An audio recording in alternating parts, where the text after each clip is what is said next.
Chapter number 19 को start करेंगे। Chapter number 19 का नाम मेरे पास है the atomic nucleus. Atomic nucleus में आप जिस चीज़ को स्टडी करोगे वो है एटम के न्यूक्लियस के बारे में। न्यूक्लियस में क्या क्या चीज़ें होती हैं आपने पढ़ा है ना सर, न्यूक्लियस में प्रोटॉन होता है, न्यूट्रॉन होता है, ये बेसिक बेसिक चीज़ें। इससे रिलेटेड फिजिक्स में जो जो टर्म्स इस्तेमाल होती है उन चीज़ों के बारे में आप बात करोगे। चैप्टर का नाम मैंने आपको बताया एटॉमिक न्यूक्लियस। और जब भी चैप्टर स्टार्ट होगा सबसे पहला सवाल आपके पास आएगा। सवाल ज़रा पढ़िएगा क्या लिखा हुआ है। सवाल में आपसे बोला गया डिफाइन रेडियो एक्टिविटी। ये रेडियो एक्टिविटी क्या है, पहले आपसे ये बोला जाएगा रेडियो एक्टिविटी के बारे में बताइए। और आगे आपसे बोल रहा है give properties of alpha, beta and gamma rays. आप तमाम लोगों ने इन तीनों चीज़ों के बारे में सुना होगा। एक लिखा हुआ है अल्फा रेज, बीटा रेज और गामा रेज। अब क्या होती है अल्फा, बीटा और गामा रेज? एक छोटी सी तस्वीर मैं आपके साथ एक शेयर करता हूँ, इस तस्वीर को ज़रा देखिएगा।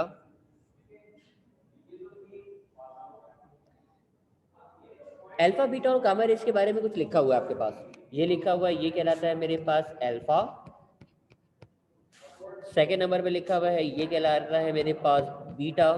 और थर्ड नंबर पे लिखा हुआ है ये कहलाता है मेरे पास कौन, गामा कहलाता है। यानी अल्फा, बीटा एंड गामा, तीन चीज़ों के बारे में आपके पास लिखा। और इस डायग्राम को ज़रा देखिएगा।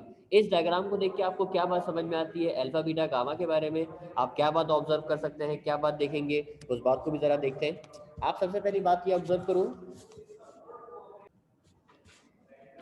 अल्फा के बारे में अगर आप देखोगे तो अल्फा जो है वो उस पेपर में से भी पास नहीं हो पा रहा। अगर गौर से देखो, अल्फा जो है वो पेपर में से भी पास नहीं हो रहा, पेपर में से पास नहीं हो पाया और रुक गया।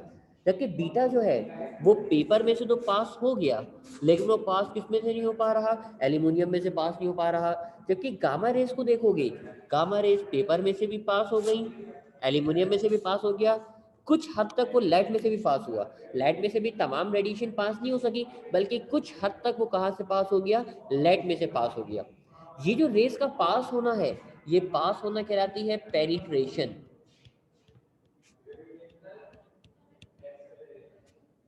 इसको आप क्या बोलते हैं, इसको आप बोलते हैं पेनिट्रेशन, यानी पास हो जाना। यानी इसका मतलब ये हुआ कि सर अल्फा रेज जो है वो पेपर में से भी पास नहीं हो सकती, जबकि बीटा रेज जो है वो पेपर में से तो पास हो जाती हैं, एल्यूमिनियम में से पास नहीं हो सकती। जबकि गामा रेज जो है पेपर में से पास हो जाती हैं, एल्यूमिनियम में से पास हो जाती हैं, लेकिन कुछ हद तक वो लेड में से भी पास नहीं हो पाती।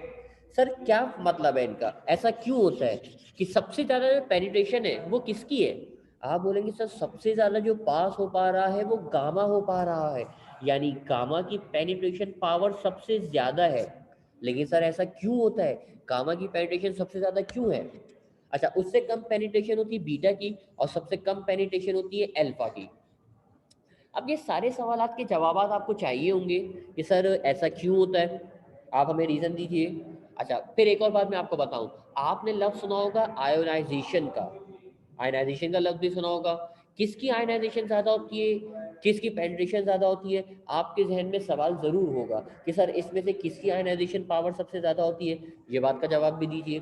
अच्छा, अब आप लोग जो मैट्रिक क्लास में बातें पढ़कर आए हो ना, मैं उनको ज़रा रिकॉल करूँ। 9 में भी पढ़ा होगा, मैट्रिक में भी पढ़ा होगा। सर अल्फ़ा पे हमने पढ़ा है, अल्फ़ा पे चार्ज होता है कैसा, पॉजिटिव चार्ज होता है। जबकि बीटा पे जो चार्ज होता है वो चार्ज कैसा होता है, नेगेटिव चार्ज होता है। जबकि गामा पे कोई चार्ज नहीं होता, गामा जो है आपके पास क्या होती है, न्यूट्रल होती है। आप बोलेंगे हाँ सर ये सारी बातें हमने सुनी तो है, अल्फा पे चार्ज होता है पॉजिटिव, बीटा पे चार्ज होता है नेगेटिव, जबकि गामा पे कोई चार्ज नहीं होता। इसका मतलब ये हुआ कि सर जो गामा रेज है वो कैसी होती है, हमारे पास न्यूट्रल होती है। अच्छा जी, अब मैं ये सारे सवालात के जवाब देने एक छोटी सी डायग्राम से मैं आपके साथ शेयर करूंगा कि किसकी पेनिट्रेशन ज़्यादा होती है, किसकी पेनिट्रेशन कम होती है। इसकी मिसाल मैं दूंगा आपको। नेक्स्ट पेज पे मैं आगे बढ़ा। मैंने आपके सामने एक एटम बनाया, सेंटर पे ये जो चीज़ मौजूद होती है, सेंटर पे जो नज़र आ रहा है इसको आप बोलते हैं न्यूक्लियस।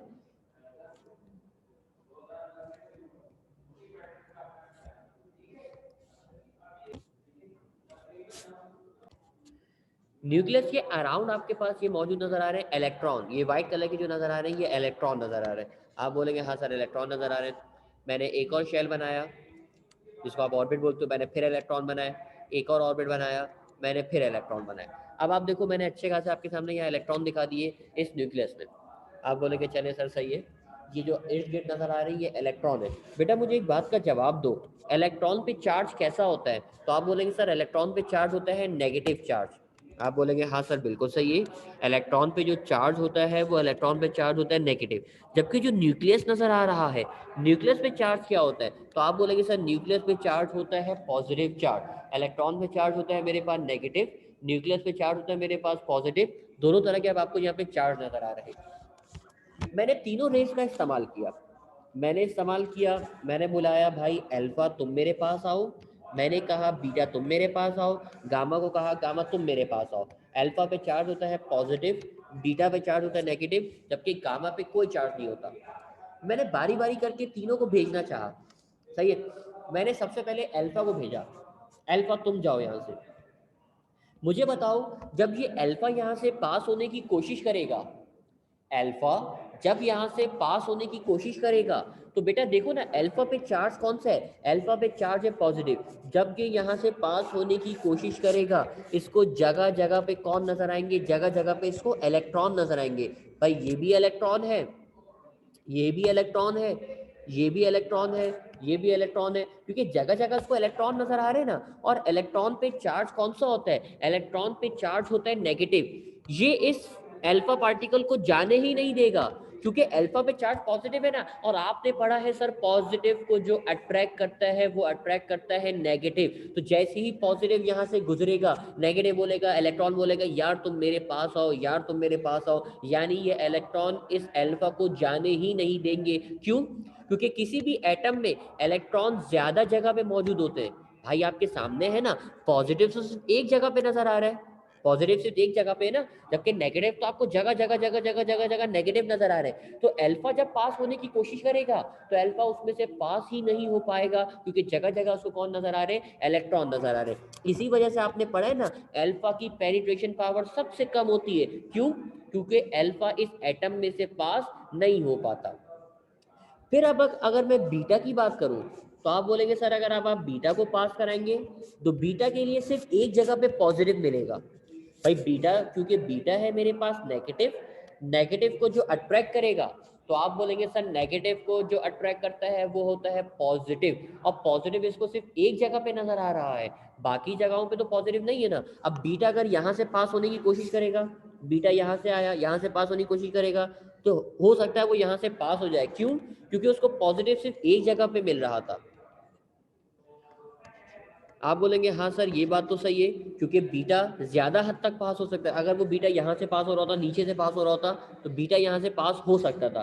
क्यों पास हो सकता था? क्योंकि नेगेटिव है, और नेगेटिव को जो अट्रैक्ट करेगा वो पॉजिटिव अट्रैक्ट करेगा। तो इस वजह से बीटा की पेनिट्रेशन पावर थोड़ी सी ज्यादा है, किसके मुकाबले में? अल्फा के मुकाबले में। जबकि अब आप कंपेयर करो गामा को, तो आप बोलेंगे सर अरे सर गामा तो न्यूट्रल है, गामा में कोई चार्ज है ही नहीं, गामा मजे से यहाँ से क्या होता रहेगा? पास होता रहेगा। गामा आएगा, गामा मजे से यहाँ से पास होता रहेगा और आसानी से पास हो जाएगा। तो सबसे ज्यादा पेनिट्रेशन किसकी हुई? गामा की।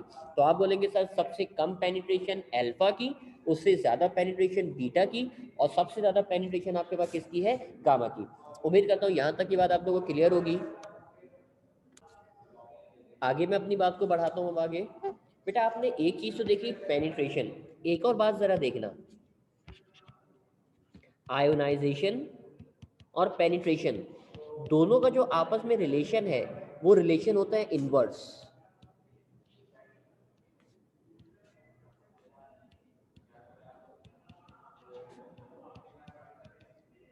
जरा रिलेशन, सॉरी मैंने गलत लिख दिया, आयनाइजेशन दो दफा लिख दिया, आयनाइजेशन और नीचे हो जाएगा मेरे पास कौन? पेनिट्रेशन हो जाएगा।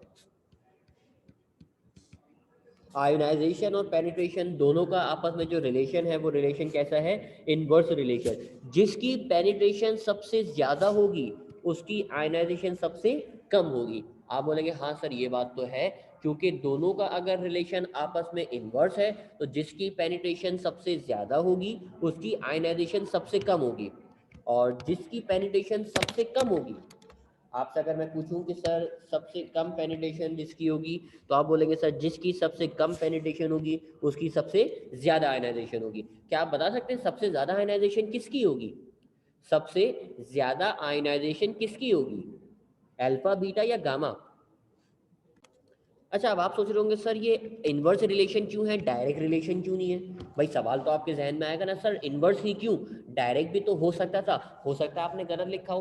तो मैं आपको जवाब देता हूँ बेटा, अगर पेनिट्रेशन ज्यादा है तो इसका मतलब आयनाइजेशन कम है। क्यों? क्योंकि अगर आप बीटा को, गामा को देखो, अगर मैं गामा की बात करूं, देखो गामा की पेनिट्रेशन सबसे ज्यादा है, गामा की पेनिट्रेशन सबसे ज्यादा, वो आराम से पास होता हुआ जा रहा है, वो किसी से टकरा नहीं रहा, वो किसी से मिल नहीं रहा, कोई उसको अट्रैक्ट नहीं कर रहा, कोई उसको खींच नहीं रहा, वो मजे से जाए जा रहा है। गामा को देखो ना, तीसरी वाली जो लाइन नजर आ रही गामा की, वो बिल्कुल स्ट्रेट जाया जा रहा है, जाया जा रहा है, क्या वो किसी इलेक्ट्रॉन को टकराएगा? आप बोलेंगे सर नहीं, जब तक इलेक्ट्रॉन उसके रास्ते में नहीं आएगा वो खुद ब खुद इलेक्ट्रॉन से नहीं टकराएगा, क्योंकि उसको कोई अट्रैक्ट ही नहीं कर रहा। अब जब किसी से वो टकराएगा नहीं, तो किसी भी एटम को आयनाइज भी नहीं करेगा, क्योंकि आयनाइज करने के लिए जरूरी है कि वो उस इलेक्ट्रॉन को निकाले, उस इलेक्ट्रॉन को हिट करके उस इलेक्ट्रॉन को उस एटम से निकाल दे, क्योंकि आयनाइजेशन के लफ्ज का मतलब होता है किसी भी एटम में से इलेक्ट्रॉन को निकालना। कोई एटम नजर आ रहा है ना, इस एटम में से अगर मैं इलेक्ट्रॉन को निकाल दूंगा तो इस चीज को आप क्या बोलते हैं, इस चीज को आप बोलते हैं आयनाइजेशन। और एक चैप्टर नंबर 18 में मैंने आपको पढ़ाया भी है कि आयनाइजेशन क्या होता है, किसी भी इलेक्ट्रॉन को निकाल देना, वो उसकी आयनाइजेशन कहलाती है। तो अब आपको ये बात भी समझ में आ जानी चाहिए कि सर पेनिट्रेशन भी समझ में आ गई, आयनाइजेशन भी समझ में आ गई, सर दोनों का जो आपस में रिलेशन है वो रिलेशन कैसा होता है, इनवर्स रिलेशन। अब जल्दी जल्दी अब इन प्रॉपर्टीज की बात भी करते हैं, इन प्रॉपर्टीज को समझेंगे, लेकिन प्रॉपर्टीज को समझने से पहले हम जरा रेडियो एक्टिविटी की बात करते हैं। रेडियो एक्टिविटी क्या है, रेडियो एक्टिविटी को देखते हैं। मैं आगे बढ़ा, ये रहा मेरे पास सवाल, define radio activity and give properties of alpha beta and gamma rays. Radio activity की हेडिंग लगाई और जरा इस डेफिनेशन को पढ़िएगा ताकि मेरी बात समझ में आ सके आपको।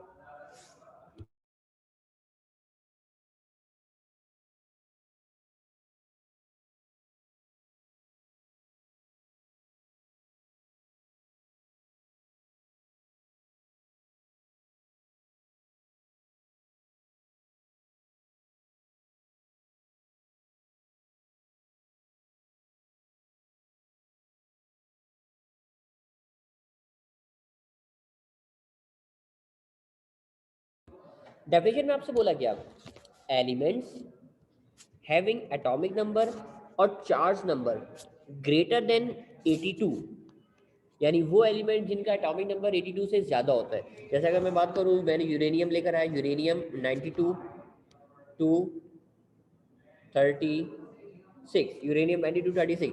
अब देखो इसका जो ये जो नीचे वाला नंबर होता है ये कहलाता है इसका एटॉमिक नंबर, ये जो नंबर है ये इसका कहलाता है एटॉमिक नंबर। अब आप एटॉमिक नंबर देखो, क्या 82 से ज़्यादा है? तो आप बोलेंगे हाँ सर एटॉमिक नंबर इसका 82 से ज़्यादा है। अगर वो एलिमेंट्स जिनका एटॉमिक नंबर 82 से ज़्यादा होगा, वो एलिमेंट्स आपके पास क्या होते हैं, अनस्टेबल होते हैं। अनस्टेबल का मतलब वो स्टेबल नहीं होते, अपने आप को ब्रेक करते हैं। यानी ये यूरेनियम 92 टू 36 ब्रेक होगा। ब्रेक होगा किसमें? वो रेडिएशन से इमिट करता है, जब ब्रेक होता है ना तो वो चाहता है अपने आप को अनस्टेबल से स्टेबल करना। तो वो तीन तरह की रेडिएशन इमिट करता है, या तो वो इमिट करता है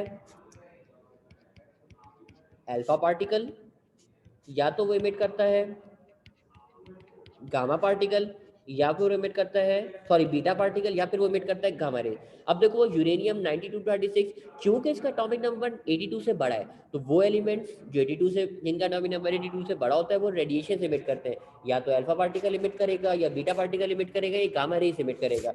इस फिनोमिना को, ये जो काम हुआ कि वो ब्रेक हो गया, अनस्टेबल था, वो पहले अनस्टेबल था, बाद में ये किसी और एलिमेंट में कन्वर्ट हो जाएगा। किस में कन्वर्ट होगा ये मैंने अभी आपको नहीं सिखाया, ये किसी भी एलिमेंट में कन्वर्ट हो सकता है, एटॉमिक नंबर और इसका मास नंबर चेंज हो जाएगा। अब ये पहले अनस्टेबल था, बाद में ये क्या हो गया, स्टेबल हो गया, अब ये नया एलिमेंट बन जाएगा। ये एलिमेंट कौन सा बनेगा ये मैं आपको नेक्स्ट क्लास में सिखाऊंगा कि एलिमेंट बनता कौन सा है। लेकिन ये अनस्टेबल से स्टेबल हुआ, इसके लिए उसने कुछ ना कुछ रेडिएशन इमिट करी। जरा ये लफ्ज तो पढ़िए क्या लिखा हुआ है, स्पॉन्टेनियस। बेटा याद है ना चैप्टर नंबर 18 में मैंने आपको पढ़ाया था, स्पॉन्टेनियस का मतलब होता है खुद ब खुद। खुद ब खुद जो रेडिएशन इमिट करता है उस प्रोसेस को आप क्या बोलते हैं, उस प्रोसेस को आप बोलते हैं आज के बाद से क्या, रेडियो एक्टिविटी। तो रेडियो एक्टिविटी एक ऐसा प्रोसेस है जिसमें अल्फा बीटा और गामा रेज आपके पास इमिट होती है। आसान सी डेफिनेशन हो गई मेरे पास रेडियो एक्टिविटी की। अब जल्दी से इसकी प्रॉपर्टीज भी हम पढ़ लेते हैं, प्रॉपर्टीज बड़ी आसान आसान थे, प्रॉपर्टीज देखते हैं हम इसकी। अल्फा पार्टिकल की प्रॉपर्टी, अल्फा पार्टिकल की पहली प्रॉपर्टी क्या है, ये डेफिनेशन में आपने पढ़ी होगी, जरा पढ़िएगा क्या लिखा हुआ है।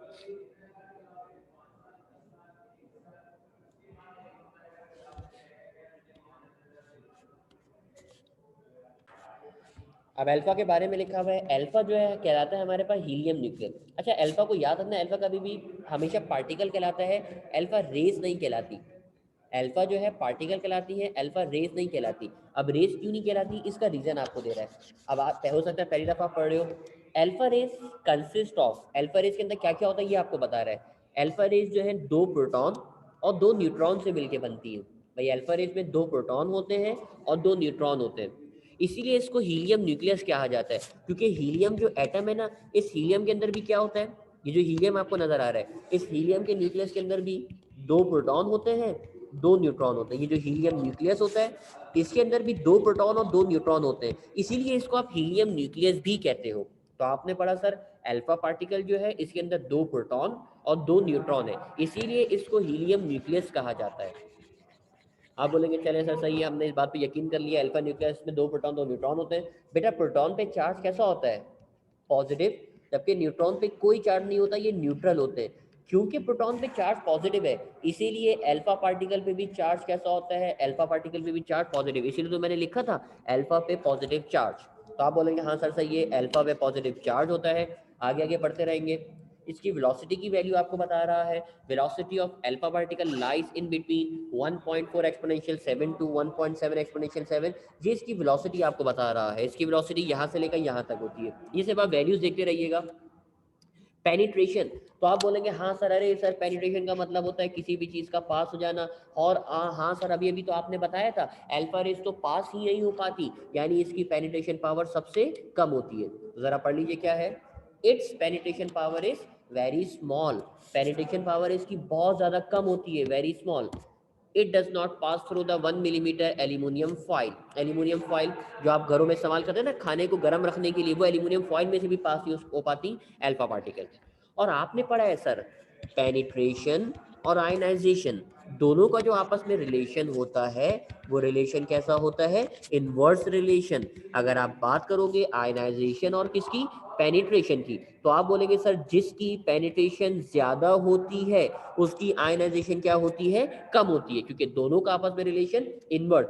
क्योंकि अल्फा की पेनिट्रेशन सबसे कम है, अल्फा की पेनिट्रेशन सबसे कम, तो इसकी आयनाइजेशन सबसे ज्यादा हो जाएगी, क्योंकि आपस में रिलेशन बेटा इनवर्स है ना। तो आप बोलेंगे हाँ सर ये बात भी हमें समझ में आ गई। तो आपने इसका रिलेशन लिखा सर, इसका आयनाइजेशन, और आयनाइजेशन में लिखा it ionization power is very small as compare to the beta in gamma rays. तो ये 4 पॉइंट्स हो गए मेरे पास। फिफ्थ पॉइंट हो गया फोटोग्राफिक प्लेट। फोटोग्राफिक प्लेट आपने 9th क्लास में पढ़ी होगी, उसी फोटोग्राफिक प्लेट की बात कर रहे हैं जो आपने 9th क्लास में पढ़ा है। ज़्यादा डेप्थ में नहीं जाऊंगा मैं आपको इसमें, बस इसमें आप लिख दोगे they affect the photographic plate, photographic plate को इफेक्ट करता है। और लास्ट पॉइंट हो जाएगा मेरे पास इलेक्ट्रिक एंड मैग्नेटिक फील्ड। क्योंकि मेरे पास अल्फा पे पॉजिटिव चार्ज है, भाई अल्फा पे पॉजिटिव चार्ज है ना, जब ये किसी इलेक्ट्रिक फील्ड से गुजरेगा तो इसको इलेक्ट्रिक फील्ड जो है वो अट्रैक्ट करेगी। भाई इलेक्ट्रिक फील्ड क्योंकि नेगेटिव चार्ज है ना, तो नेगेटिव को कौन अट्रैक्ट करेगा, तो आप बोलेंगे सर नेगेटिव को पॉजिटिव अपनी तरफ अट्रैक्ट करेगा। इसीलिए जब अल्फा पार्टिकल किसी इलेक्ट्रिक फील्ड में से गुजरता है तो उसको डिफ्लेक्शन प्रोड्यूस होती है, इसीलिए लिखा हुआ है the electric and magnetic field produce the bending effect. यानी अल्फा रेस सीधा जाने के बजाय ये अल्फा रेस क्या हो जाएंगी, बेंड हो जाएंगी। बेंडिंग इफेक्ट का मतलब है कि सीधा जाने के बजाय ये क्या हो जाएंगी, बेंड हो जाएंगी। क्यों, क्योंकि इसको नेगेटिव क्या कर रहा होगा, अट्रैक्ट कर रहा होगा। तो ये कुछ पॉइंट्स हो गए मेरे पास अल्फा पार्टिकल से रिलेटेड। आसान आसान से पॉइंट है, थ्योरेटिकल चैप्टर का स्टार्ट है, थ्योरी ही हम इसमें पढ़ेंगे ज़्यादातर। अल्फा पार्टिकल के बाद जल्दी से अब हम बात कर लेते हैं बीटा की। बीटा पार्टिकल, बीटा क्या होते हैं, तो बीटा की डेफिनेशन पढ़िएगा।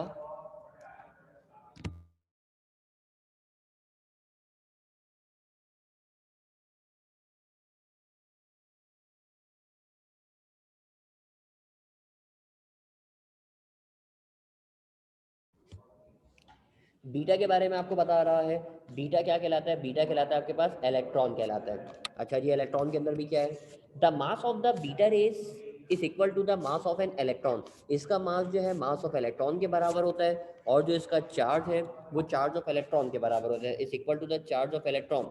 यानी मास इलेक्ट्रॉन के बराबर है, चार्ज इलेक्ट्रॉन के बराबर है, इसीलिए इसको इलेक्ट्रॉन भी कहा जाता है। यानी बीटा पार्टिकल को अगर आप किसी नाम से पढ़ोगे ना, वैसे भी पढ़ोगे, इसको बोलते हैं फास्ट मूविंग इलेक्ट्रॉन। यानी इसको कहा जाता है क्या, फास्ट मूविंग इलेक्ट्रॉन। तो यानी अल्फा पार्टिकल क्या रहा है, अल्फा पार्टिकल क्या था, तो आप बोलेंगे सर अल्फा पार्टिकल था हीलियम न्यूक्लियस। बीटा पार्टिकल क्या है, तो आप बोलेंगे सर बीटा पार्टिकल होता है फास्ट मूविंग इलेक्ट्रॉन। और बेटा पढ़ा है ना, इलेक्ट्रॉन पे भी चार्ज कैसा होता है, नेगेटिव चार्ज होता है, इसीलिए तो बीटा पे भी चार्ज नेगेटिव है। और मैंने बीटा को ऐसे लिख के दिखाया था कि यार बीटा पे चार्ज है मेरे पास कैसा, नेगेटिव चार्ज है। फिर लिखा हुआ है इसकी वेलोसिटी के बारे में, इट्स वेलोसिटी रेंज, उसकी रेंज आपको बता रहा है, जैसे अल्फा की रेंज बताई वैसे ही बीटा की रेंज बता रहा है। फिर लिखा हुआ है पेनिट्रेशन, तो आप बोलेंगे सर बीटा की पेनिट्रेशन थोड़ी सी ज्यादा है अल्फा के मुकाबले में। याद करो डायग्राम, अगर आपको याद नहीं आ रही मैं आपको डायग्राम दिखा देता हूँ। बेटा ये देख लो डायग्राम, अल्फा की पेनिट्रेशन सबसे कम थी, बीटा की पेनिट्रेशन थोड़ी सी ज्यादा थी। तो अब मैं बीटा की पेनिट्रेशन आपको लिख के दिखाता हूँ, ये देखो बीटा की पेनिट्रेशन थोड़ी सी ज़्यादा होती है। It pass through 1 centimetre thick aluminium foil, यानी 1 सेंटीमीटर थिक एल्यूमिनियम फॉइल से पास हो जाती है। जबकि अगला पॉइंट हो गया मेरे पास आयनाइजेशन, तो आप बोलेंगे सर इसकी आयनाइजेशन के बारे में पढ़िए। It is 101/110 time less ionizing agent as compare to the alpha particle. क्यों, अब मैं आपको थोड़ा सा डेप्थ में बताऊं बेटा, आपने पढ़ा है ना आयनाइजेशन और पेनिट्रेशन का आपस में जो रिलेशन है वो रिलेशन कैसा है, इनवर्स रिलेशन। अच्छा जी हाँ सर ये तो हमने पढ़ लिया। बेटा मुझे बताओ बीटा की पेनिट्रेशन ज्यादा होती है ना अल्फा के मुकाबले में, आप बोलेंगे सर बिल्कुल सही है, बीटा की पेनिट्रेशन ज्यादा होती है तो इसका मतलब उसकी आयनाइजेशन क्या हो जाएगी, कम हो जाएगी। भाई बीटा की पेनिट्रेशन ज्यादा है ना, बीटा ज्यादा पास हो जाती है इसलिए उसकी आयनाइजेशन कम हो गई, तो इसीलिए आपने लिख के दिखाया it is 1/110 time less ionising. Less ionising का मतलब कम आयनाइजिंग है, किससे, अल्फा के मुकाबले में। फिफ्थ नंबर पे लिखा है वही फिर photographic plate, it produce more effect on photographic plate as compare to the alpha particles. और लास्ट पॉइंट हो जाएगा मेरे पास इलेक्ट्रिक एंड मैग्नेटिक फील्ड, तो आपकी अल्फा बीटा रेस पे भी इलेक्ट्रिक और मैग्नेटिक फील्ड का इफेक्ट की वजह से बेंडिंग इफेक्ट होगा। बेंडिंग इफेक्ट क्यों होगा, क्योंकि आप बोलेंगे सर क्योंकि बीटा पे चार्ज नेगेटिव है और नेगेटिव को कौन अट्रैक्ट करेगा, पॉजिटिव अट्रैक्ट करेगा। तो ये कुछ प्रॉपर्टीज हैं जो आपको सिर्फ पढ़नी है, कोई खास प्रॉपर्टीज याद नहीं करनी, इसको पढ़ के जाइएगा आप। बीटा के बाद जल्दी से हम प्रॉपर्टीज देख लेते हैं, गामा की प्रॉपर्टी पढ़िएगा पहली क्या है।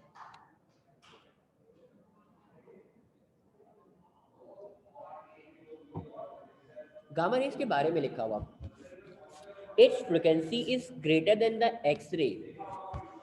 बेटा आप लोगों ने फॉर्मूला पढ़ा होगा एनर्जी का, E is equal to h mu, ये फॉर्मूला है मेरे पास। एनर्जी का और फ्रीक्वेंसी का आपस में रिलेशन होता है डायरेक्ट, जिसकी फ्रिक्वेंसी आपके पास ज्यादा होती है उसकी एनर्जी भी आपके पास क्या है, ज्यादा है। जिसकी फ्रिक्वेंसी ज्यादा उसकी एनर्जी भी आपके पास क्या होगी, ज्यादा होगी। तो अब आपको बता रहा है गामा रेस की फ्रिक्वेंसी एक्सरे से भी ज्यादा है, यानी गामा रेस की फ्रिक्वेंसी अगर एक्सरे से ज्यादा है तो उसकी एनर्जी भी क्या हो जाएगी, ज्यादा हो जाएगी। इसका मतलब गामा रेस सबसे ज्यादा खतरनाक होती है। गामा रेस जो है मोस्ट डेंजरस रेस है, एक्सरे से भी ज्यादा इसकी फ्रिक्वेंसी है। और जब फ्रिक्वेंसी ज्यादा है तो एनर्जी भी ज्यादा होगी, इसलिए गामा रेस ज्यादा नुकसान भी पहुंचाएंगी। तो ये पॉइंट आपको बेटा बहुत इंपॉर्टेंट पॉइंट है, एमसीक्यू के लिए आपको याद रखना है कि गामा रेस जो है मोर डेंजरस है than the x rays. Velocity के बारे में लिखा हुआ है, its velocity is equal to the velocity of light. इसकी वेलोसिटी वेलोसिटी ऑफ लाइट के बराबर होती है, क्यों, क्योंकि आपकी जो गामा रेज है वो इलेक्ट्रोमैग्नेटिक होती है। आपकी जो गामा रेस है वो कौन सी होती है, तो आप बोलेंगे सर हमारी जो गामा रेस है ये इलेक्ट्रोमैग्नेटिक होती है, इलेक्ट्रोमैग्नेटिक। और कोई भी इलेक्ट्रोमैग्नेटिक रेस हो उसकी वेलोसिटी हमेशा वेलोसिटी ऑफ लाइट के बराबर हो।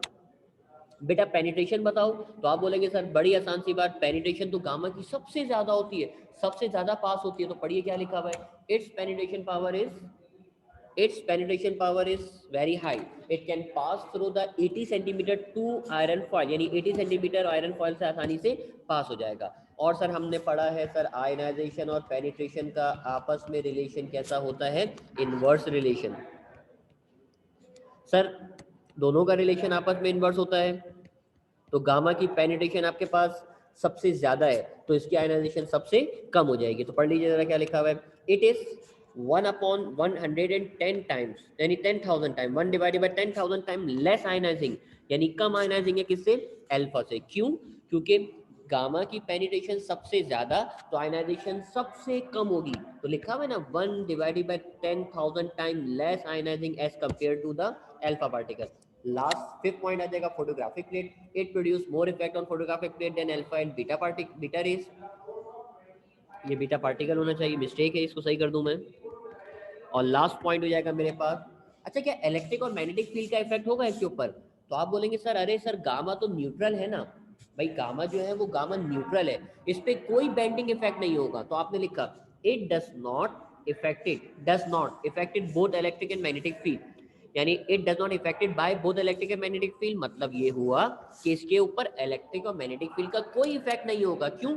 क्योंकि उस पर कोई चार्ज ही नहीं है। तो ये कुछ प्रॉपर्टीज थी मैंने आप लोगों से डिस्कस करी। लेक्चर मैंने थोड़ा जल्दी डिलीवर किया ताकि मैं आपको बेसिक बेसिक सी बातें, अगर मैं इसको ज़्यादा डेप्थ में बताता तो आप लोग बोर हो जाते हो, बात समझ में नहीं आती। उम्मीद करता हूँ आप तमाम लोग को ये बातें क्लियर होंगी।